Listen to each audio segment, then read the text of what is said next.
नमस्कार, मैं doctor Preeti Paliwal, centre head consultant reproductive medicine Neelkanth IVF centre Kota से।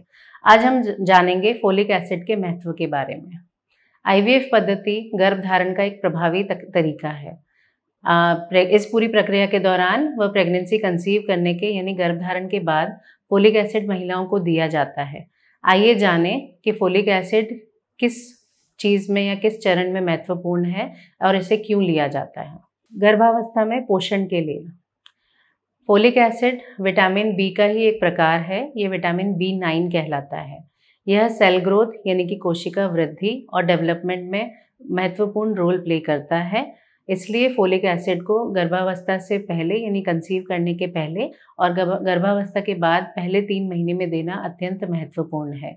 यह महिला और भ्रूण दोनों के विकास में एक महत्वपूर्ण रोल प्ले करता है।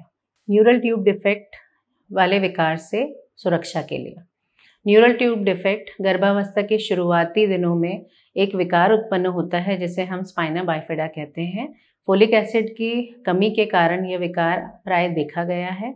इसलिए गर्भावस्था के प्रारंभिक 3 महीने में हमें फोलिक एसिड देना ज़रूरी है ताकि हम स्पाइना बाइफिडा यानी कि न्यूरल ट्यूब डिफेक्ट से गर्भस्थ शिशु को बचा सकें।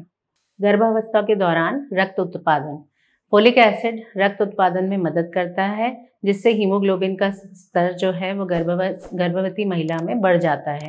ऐसा इसलिए ज़रूरी है क्योंकि गर्भावस्था के दौरान महिलाओं में हीमोग्लोबिन ज़्यादा चाहिए होता है, किंतु शिशु से भी उसी में पोषण होता है और हीमोडाइल्यूशन हो जाता है, यानी कि महिला का ब्लड वॉल्यूम बढ़ जाता है।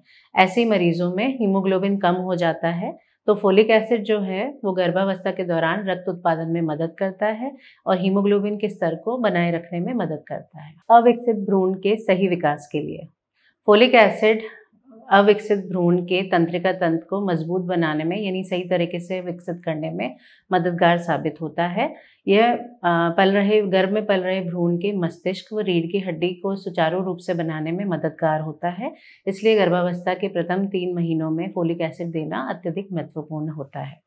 आईवीएफ प्रक्रिया में सहायक फोलिक एसिड महिलाओं में अंडाणुओं की गुणवत्ता बढ़ाने में सहायक हो सकता है व आईवीएफ की सफलता दर भी अधिक करने में सहायक हो सकता है।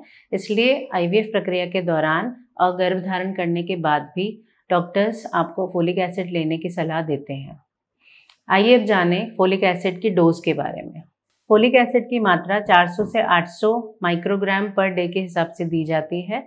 जिन महिलाओं की उम्र अधिक होती है या जिन महिलाओं में बच्चों में एबनॉर्मेलिटी यानी न्यूरल ट्यूब डिफेक्ट्स होने की संभावना अधिक रहती है, उन महिलाओं में हम अधिक खुराक भी दे सकते हैं। नॉर्मली हम 5 मिलीग्राम पर डे के हिसाब से फोलिक एसिड के टैबलेट्स एडवाइस करते हैं। आगे आप फोलिक एसिड या उसके महत्व के बारे में और कोई जानकारी जानना चाहें तो नीचे दिए गए नंबर पर मैसेज या कॉल कर सकते हैं या हमारे सेंटर पे आके हमसे परामर्श ले सकते हैं। धन्यवाद।